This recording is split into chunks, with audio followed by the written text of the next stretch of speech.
Hi అండి. Welcome back to our channel. ఈరోజైతే నేను పూరి చేస్తున్నానండి. పూరి కూడా పిల్లలు తింటారు కదా! దాంట్లోనైతే నేను పంచదార, కొంచెం ఉప్పు కూడా యాడ్ చేస్తూ వాటర్ ఏస్తూ పిండైతే కలుపుకున్నానండి. కలుపుకొని గోలుగా చేస్తానండి రౌండ్ చేసి నేనైతే పూరీనైతే పూరి పిండిని ఒత్తుకున్నానండి. పూరి షేప్‌లోని రౌండ్‌గా ఒత్తుకున్న తర్వాత నేనైతే ఒక బాండీలోనే ఆయిలేసాను. ఆయిలేసిని వేడయ్యేంత వరకు పూరీలైతే పామేసుకున్నానండి. ఆ పూరీలని నేనిప్పుడు చూడండి ఎంత చక్కగా అయితే వేగుతున్నాయో.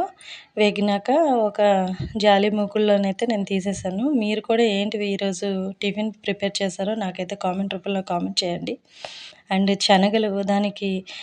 శనగలు, దుంపలు కుక్కర్‌లోనైతే నేను 3 విజిల్ కొట్టించానండి. కొట్టించి దానికి మళ్ళీ నేను ఫ్రై చేశాను అండ్ వాటర్‌లా కూడా చేశానండి జ్యూస్‌గా. మీకు నచ్చినట్లయితే లైక్ చేయండి, షేర్ చేయండి, సబ్స్క్రైబ్ చేయండి. Bye guys.